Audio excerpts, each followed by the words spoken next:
The owner of a health investment firm is suing to try to force the return of a $2.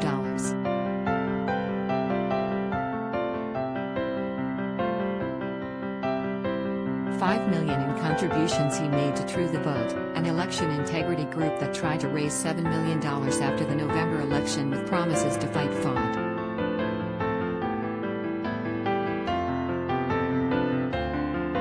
The donor, Fred Eshelman of health investment firm Eshelman Ventures, says the group didn't deliver on its promises as it pursued a series of allegations that failed to pan out.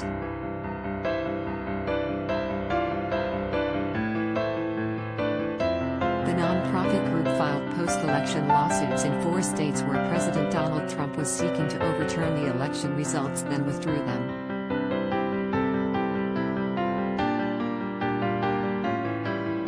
Eshelman pledged an initial $2 million during a phone call just a day after he saw Donald Trump's apparent election night lead evaporate, according to the Washington Post.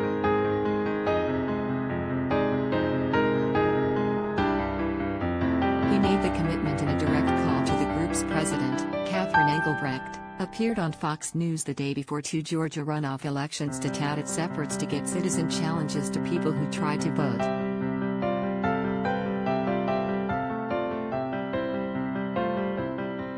The North Carolina donor has previously given millions to Republican causes. Democrat Stacey Abrams herself sued the group and accused it of trying to suppress the vote of 364,000 Georgians.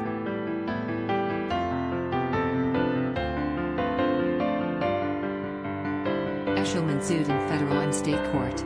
According to his lawsuit, defendants were not accomplishing much beyond spending Eshelman's money.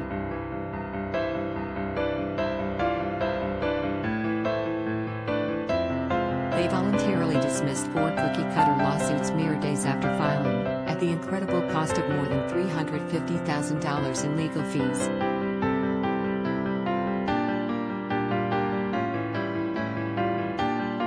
The suit was referring to 4 separate suits True the Vote filed in 4 states following the elections, only to voluntarily dismiss them days later.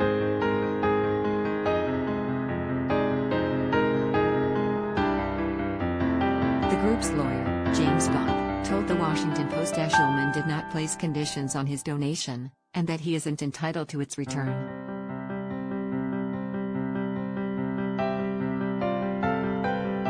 We were just not getting any data or proof, Eshelman representative Tom Crawford told the paper.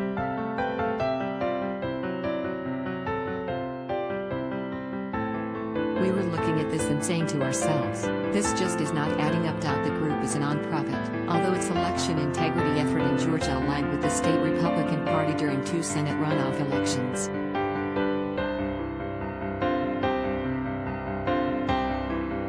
Eshelman said of his initial suspicions, "I thought about the range of possibilities around vote fraud.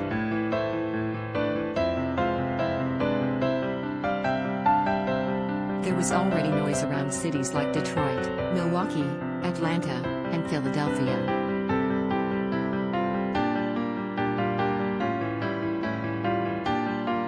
I wanted to determine if this was legit. Can we find a real smoking gun?" Trump pointed to those cities in his own post-election rhetoric.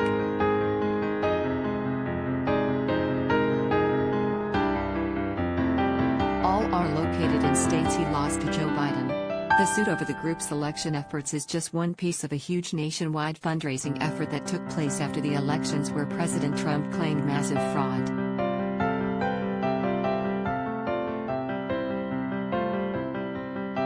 Trump and the Republican Party raised more than $250 million through their efforts.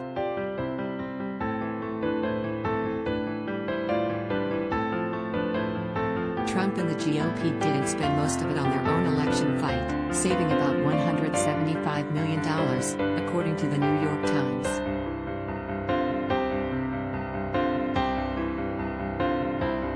Share this article. Share at one point, Bob said he briefed Trump's legal team on the group's own effort to try to use federal suits to open up voter rules, saying Trump's own legal efforts were a disaster.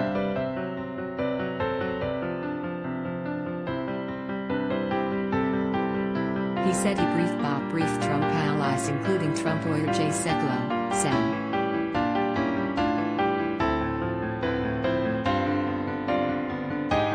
Lindsey Graham of South Carolina, and Fox News host Sean Hannity. He said Sekulow and Trump lawyer Rudy Giuliani backed the proposal.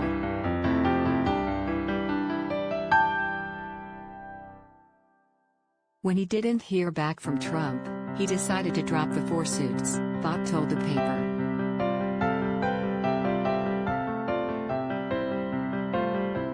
The led to Eshelman demanding his money back in an email, then filing suit alleging the group hadn't properly accounted for its election efforts.